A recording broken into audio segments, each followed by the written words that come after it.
Welcome to a journey through space, where we confront one of the universe's greatest and most terrifying mysteries, the black hole. You're standing in a safe place, but imagine you're in a spaceship, gliding through cold, dark space. Far away, a mysterious black spot, a bottomless pit, is swallowing all light. You know that once you cross that boundary, there is no return. But is that really true? And what awaits you on the other side? A black hole or a cosmic pit is a region where gravity is so strong that nothing, not even light, can escape. A former star, dead in a supernova explosion, collapses in on itself, creating an infinitely dense point of singularity. Did you know that this collapse can happen to a star with a mass 20 times that of our Sun? But if you were to compress our Sun, it would become a black hole the size of a small city? Hard to believe, right? But here's a quirky fact that not many people know. If our moon were to suddenly become a black hole, its gravity would still hold it in its current position, and we wouldn't notice any change in its orbit. These concepts may seem incredibly complex, but let's start with a simple idea: a boundary. Everything in the universe has a limit, and a black hole is no exception. That boundary is called the event horizon. The event horizon isn't a physical barrier. It's not a wall. It's a point, an imaginary limit where, once crossed, the escape velocity needed to get away from the black hole's gravitational pull is greater than the speed of light. Since nothing can travel faster than light, there is essentially no escape. A common historical fact about black holes is that the idea of an object so massive that even light couldn't escape was proposed by the physicist and astronomer John Michel in 1783, nearly 200 years before the term black hole was popularized.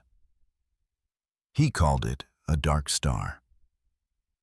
This leads to a major problem in physics: the black hole information paradox. According to quantum physics, information can never be destroyed. But if you throw a book into a black hole, its information will be crushed and disappear forever. So what happens? Is the information really destroyed? And if not, where did it go? Some scientists, including Stephen Hawking, have suggested that information might leak out in the form of Hawking radiation. But this is a question that remains debated. You're floating in space. The black hole is in front of you. You start to feel the stretching, a powerful force pulling at your body. This isn't a uniform pull. It's pulling on your head more than your feet, stretching you out like a strand of spaghetti. Scientists call this phenomenon spaghettification. Imagine you're watching an old sci-fi movie. Everyone's running from a terrifying monster. But this monster isn't a tangible creature. It's a warped region of space and time, a gravitational force you can't fight. It's pulling you closer, and there's nothing you can do about it. Here's a quirky detail. Black holes don't actually suck things in. We often think of them as cosmic vacuum cleaners, but that's not the case. Black holes only have gravity, and they obey the normal laws of physics. If our sun were to suddenly become a black hole, the Earth would continue to orbit it as usual. The only change we'd notice is that there would be no more light, and the Earth would freeze. Academic theories are still exploring whether information is truly lost or is re-encoded in a different form. This is a lively debate, and it's shaping the future of theoretical physics. We'll continue to explore what happens at the event horizon, where all the rules of physics we know break down. And from there, we'll start to ponder the bigger question: could there be a doorway to another universe? Let's get back to your ship. You're getting closer to the event horizon, and you can feel the warping of space-time around you. Time seems to slow down. You look at the clock on your wrist, and it's running slower than the clocks of those observing you from afar. This isn't an illusion. This is a reality predicted by Einstein's theory of general relativity. A distant observer would see you moving slower and slower as you approach the event horizon. As you cross it, you would appear to freeze there forever, with your light fading and shifting to red until it disappears completely. But for you, on the ship, you would feel nothing unusual. You would continue to move inward, and for you, your clock would still be ticking at a normal pace. So, what happened? The event horizon is a one-way boundary. Everything can go in, but nothing can come out. Once you cross it, you cannot send information back out. Not even light is fast enough to escape the immense gravitational pull of the black hole. It's like you're in a fast-flowing river, and you can't swim upstream to get back to shore. You might think that inside a black hole is a dark, empty space. But that's not it. On the contrary, inside the event horizon, space and time switch roles. Gravity is no longer a force pulling you in one direction. It becomes a direction. Just as you can't go backward in time inside a black hole, you can't avoid moving toward the center. All roads lead to the singularity. A common historical fact about the event horizon is that Albert Einstein himself was once skeptical about the existence of black holes, even though his theory of general relativity predicted them. He thought they were just a mathematical curiosity and couldn't exist in reality. But later, in 1939, J. Robert Oppenheimer and his colleagues showed that a star large enough could collapse to form a black hole. Here's a quirky detail. Because time is warped, distant observers will never actually see someone cross the event horizon. They will only see that person frozen at that boundary forever. For us, everything that has ever fallen into a black hole is still there, right at the event horizon. It's a bit of cosmic irony, isn't it? You are racing forward to an unavoidable fate, while those watching you from afar see you trapped forever. This leads to a deeper question. If time can be warped, is it possible for a shortcut through space-time to exist? Some physicists have hinted at this possibility, which is called a wormhole. A wormhole would be a tunnel that connects two very distant points in space-time. Physicists are still debating whether wormholes could exist and be stable. Calculations show that they would be incredibly unstable and would likely collapse instantly. But if we could stabilize a wormhole with some kind of exotic matter, it could open a door to another place. Imagine you are falling into a black hole. Eventually, you would reach the singularity, where matter is compressed into an infinitely small point with infinite density and gravity. But this is where our physics breaks down. Einstein's laws no longer apply. This is where we need a new theory, one that combines general relativity and quantum mechanics. This is where the craziest ideas, like quantum black holes, begin to emerge. You've passed the event horizon and are heading toward the singularity. But suppose, instead of being crushed into a single point, you start to see something unusual. Space and time begin to twist, not just around you, but creating a tunnel. The walls of this tunnel shimmer with distant stars and galaxies. This is the hypothesis of the wormhole, a theoretical bridge through space-time. The idea of wormholes was first proposed by Albert Einstein and Nathan Rosen in 1935, and they were called Einstein-Rosen bridges. They found that Einstein's equations could describe a tunnel connecting two different points in space-time. You can imagine it as folding a piece of paper, and instead of traveling from point A to point B on the surface, you just punch a hole through it. A wormhole would have two mouths, each at a different point in space or time. In theory, if you could enter one mouth, you would instantly exit the other, traversing a massive distance in a flash. This is a fascinating concept that has fueled many sci-fi movies, from Interstellar to Stargate. But there's a big problem. Most types of wormholes we can imagine are extremely unstable. They would collapse faster than the speed of light could travel through them. To keep a wormhole open, you would need a strange type of matter with negative energy, also known as exotic matter. This matter would create a repulsive pressure against gravity, keeping the wormhole from collapsing. Here's a quirky detail.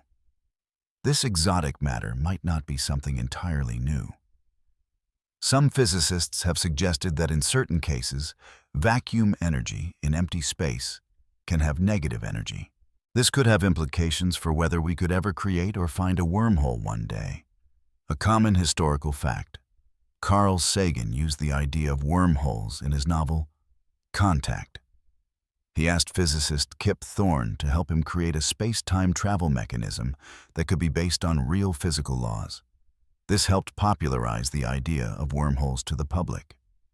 You're looking at this tunnel. Is this a doorway? Or just an illusion created by the warping of space-time?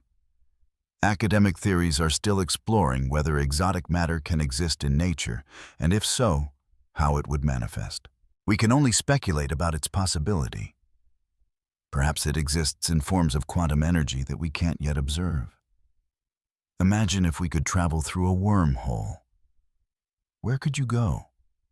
Another point in the universe? Or perhaps a different universe? Black holes and wormholes may be deeply connected. Some physicists have suggested that a wormhole could be an exit for a black hole, a way for matter to escape the singularity. But this raises another question. If matter can escape, could it also carry the information that was swallowed? If so, the information paradox would be solved. The black hole isn't an impassable wall, but a doorway to another reality. A lighthearted joke.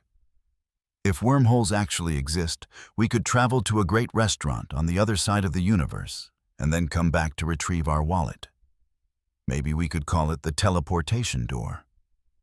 Next, we will delve into where general relativity and quantum mechanics collide and explore what might be happening there. It's the realm of quantum black holes, and they could hold the key to solving some of the universe's biggest problems. You're getting very close to the singularity. Here, gravity is so strong that both space and time are distorted to an extreme degree. At the same time, at these incredibly tiny scales, the effects of quantum mechanics begin to appear. The two greatest theories of modern physics, general relativity and quantum mechanics, clash here. But neither can fully explain what's happening. This is where theoretical physicists have proposed a bold idea. Quantum black holes. Unlike the massive black holes formed from collapsing stars, quantum black holes would be incredibly small, smaller than an atomic particle. They could have been created in the very first moments of the Big Bang, when the universe was incredibly hot and dense. Imagine you're in a forest. All around you are giant, ancient trees, representing the supermassive black holes. But if you look closely at the ground, you'll see tiny, sparkling dust particles, representing quantum black holes. They may be incredibly small and almost impossible to detect, but they could hold the universe's biggest secrets. The main difference between classical and quantum black holes lies in how they operate. In quantum physics, everything is described by probabilities. A particle can be in multiple places at once until it's observed. So, could a quantum black hole be in multiple states at once? This is a mind-bending thought, and it leads to the idea that quantum black holes could act as a gateway to a new dimension. Some theories, like string theory, propose that our universe has more than the 3 spatial dimensions we can see. These extra dimensions might be curled up at extremely small scales, and quantum black holes could be a way for us to interact with them. A common historical fact. The theory of quantum black holes was first popularized by Stephen Hawking when he introduced the idea of Hawking radiation. He showed that black holes are not completely black as we thought. Instead, Quantum effects near the event horizon can create pairs of particles and antiparticles. One particle falls into the black hole while the other escapes, carrying away the black hole's energy, causing it to slowly evaporate over time. Here's a quirky detail. For a very small quantum black hole, the Hawking radiation would be incredibly strong, and it would evaporate almost instantly. This makes them almost impossible to observe.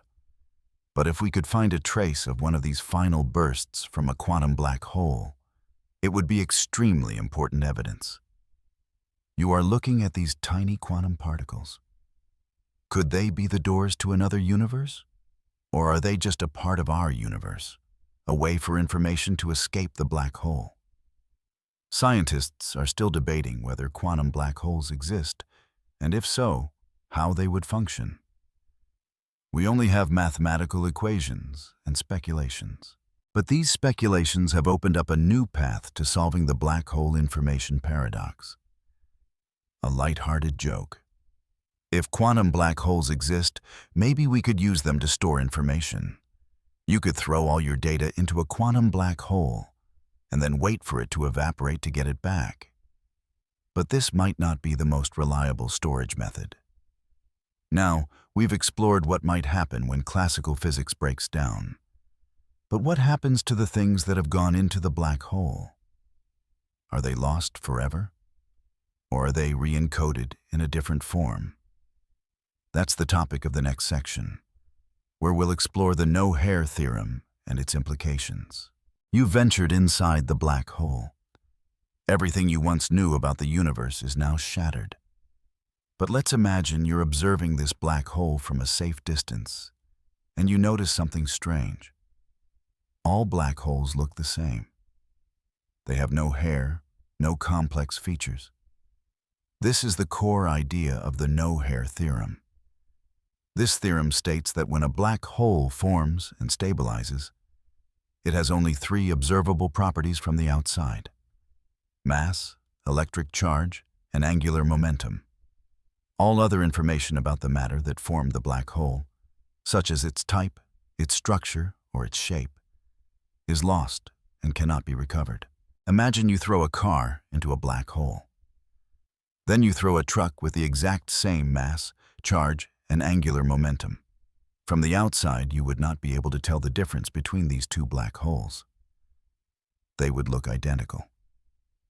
This is why the theorem is called no-hair, because it says that black holes have no extra details, hair, to distinguish them. This theorem poses a major problem for the black hole information paradox we talked about. If the information about the matter is lost, it violates a fundamental principle of quantum mechanics. Information cannot be destroyed. So where did the information go? Is it truly lost? Or is it re-encoded in some other form? A common historical fact. The no-hair theorem was developed in the 1960s by physicists Werner Israel, Brandon Carter, and Stephen Hawking.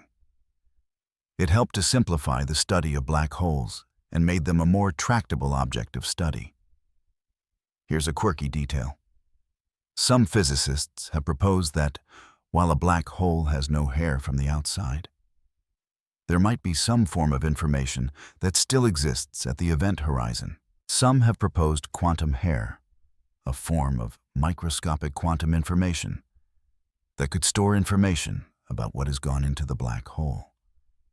But this is still an unproven hypothesis. You're thinking, so, what can a black hole contain? The answer is, we don't know. Everything has been crushed into a singularity, and all that remains is its mass, charge, and angular momentum.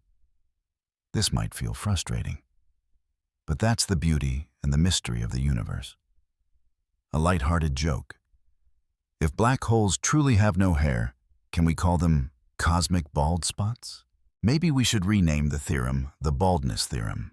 Academic theories are still exploring whether information is preserved in a quantum form on the surface of the black hole. This is a very active area of research, and scientists are using new tools to find the answer. In the next part, we will explore Stephen Hawking's incredible idea of Hawking radiation and how it might help us solve the information paradox. Is a black hole truly a one-way street, or are they slowly evaporating, giving information back to the universe? You've heard of Stephen Hawking, one of the greatest scientists of our time. Now, we're going to explore one of his most shocking discoveries. Black holes aren't completely black. He found that they emit radiation, a phenomenon called Hawking radiation. You're near a black hole.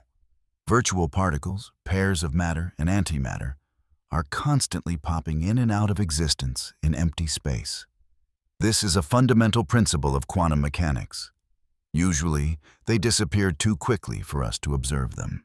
But near the event horizon of a black hole, everything changes. When a virtual particle pair appears, it's possible that one particle falls into the black hole while the other escapes. The escaping particle is what we call Hawking radiation. This radiation carries a tiny amount of energy away from the black hole. And according to Einstein's famous equation, E=mc², energy is equivalent to mass. So, by emitting this radiation, the black hole slowly loses mass and eventually evaporates. This discovery was revolutionary because it suggested that black holes are not eternal. They have a finite lifespan. For a supermassive black hole, this evaporation process would take an incredibly long time, far longer than the current age of the universe. But for a tiny quantum black hole, it could happen in a fraction of a second. This brings us back to the information paradox. If a black hole evaporates completely, what happens to all the information about the matter that fell in? The no-hair theorem says that information is lost, but the law of quantum mechanics says that information cannot be destroyed. So, what's the verdict? A common historical fact. Hawking's initial proposal was that the information was indeed lost, which was a huge challenge to quantum mechanics. This sparked decades of debate among the world's leading physicists, including Leonard Susskind. Here's a quirky detail. The Hawking radiation from a black hole is so faint that we have never been able to directly observe it. However, the theoretical predictions are so strong that most physicists believe it's a real phenomenon. This paradox has led to some of the most bizarre and intriguing ideas in theoretical physics. One idea is that the information isn't lost, but is somehow encoded on the event horizon itself. It's like the black hole's surface is a two-dimensional hologram that stores all the information about what has fallen in. This is known as the holographic principle. Imagine the event horizon as a cosmic movie screen. Everything that has fallen in isn't lost.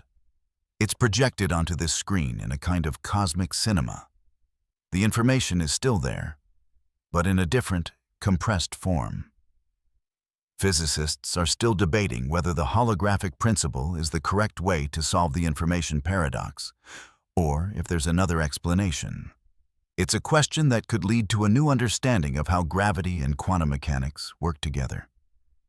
In the next part, we will expand on this idea of the black hole as a kind of screen and explore the possibility of a multiverse, where our universe is just one of many, and black holes might be the key to navigating between them. We've explored the idea that a black hole's event horizon might be a kind of holographic screen, encoding all the information about what has fallen in. Now, let's take that idea a step further. What if this screen isn't just a container for information, but a boundary to a completely different reality? What if black holes aren't dead ends, but doorways to a multiverse? The concept of a multiverse suggests that our universe is not the only one. There could be an infinite number of other universes, each with its own laws of physics, its own galaxies, and its own version of you. This idea comes from several different theories, including inflation theory and string theory. One fascinating idea is that when you fall into a black hole, you don't end up crushed at a singularity. Instead, you get recycled into a new universe. The singularity, from this perspective, isn't a point of destruction, but a point of creation, a kind of cosmic womb. Imagine you are a piece of paper, and our universe is a piece of origami. When you fall into a black hole, you are folded into a new piece of origami, a new universe with its own unique shape and form. Here's a common historical fact. The idea of multiple universes has been around for centuries, but it gained significant traction in the 20th century with the development of quantum mechanics and cosmology. Hugh Everett III's many worlds interpretation of quantum mechanics, for example, suggests that every quantum event causes the universe to split into multiple versions of itself. A quirky detail about this is the black hole firewall paradox. It suggests that if information is preserved on the event horizon, a person crossing the event horizon would encounter a firewall of high-energy particles and be instantly incinerated.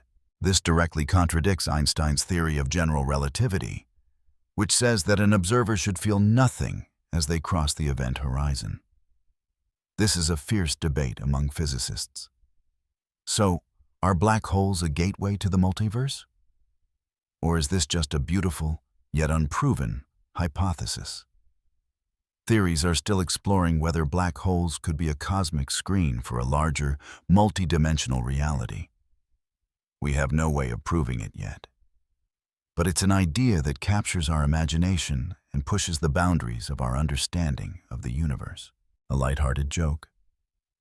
If the multiverse is real, maybe there's a universe where I'm a famous rock star.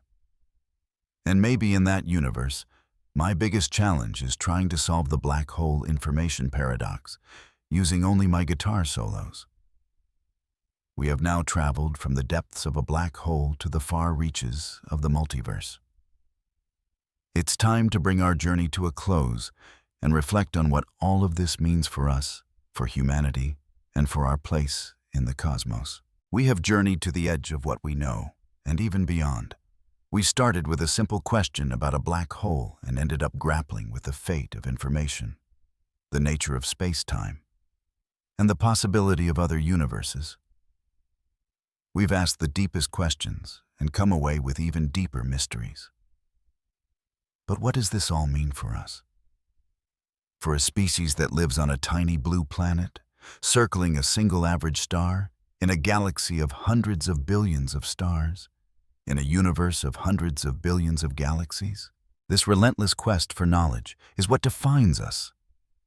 It's the human spirit of curiosity that pushes us to build bigger telescopes, to design more complex experiments, and to ask the seemingly impossible questions. It's what drives us to look at a black hole, an object that seems to defy all reason, and ask, what if it's a doorway? A common historical fact. The first real image of a black hole was captured in 2019 by the Event Horizon Telescope. This wasn't a visual image in the traditional sense, but a radio image of the shadow of the supermassive black hole at the center of the M87 galaxy. It was a monumental achievement that showed us that black holes are real, and that our theories about them were, at least in part, correct. Here's a quirky detail. The very first black hole ever discovered, Cygnus X1, was a subject of a famous bet between Stephen Hawking and his colleague Kip Thorne. Hawking bet that Cygnus X1 was not a black hole. When evidence mounted in favor of it being a black hole, Hawking conceded and paid the bet, a year's subscription to a popular magazine. We are a species that looks at the cosmic ocean and is not afraid. We are the ones who dare to dream of traveling through wormholes, of living in a multiverse, and of one day understanding the fundamental fabric of reality. The final question remains: what is our place in this vast, mind-bending cosmos? Is our existence a happy accident? Or are we a crucial part of the universe, the only part that is conscious of its own existence? The journey to find the answer is far from over. It's the journey that matters. Thank you for joining me on this deep research into the mysteries of the black hole. Keep looking up, keep asking questions, and never stop wondering.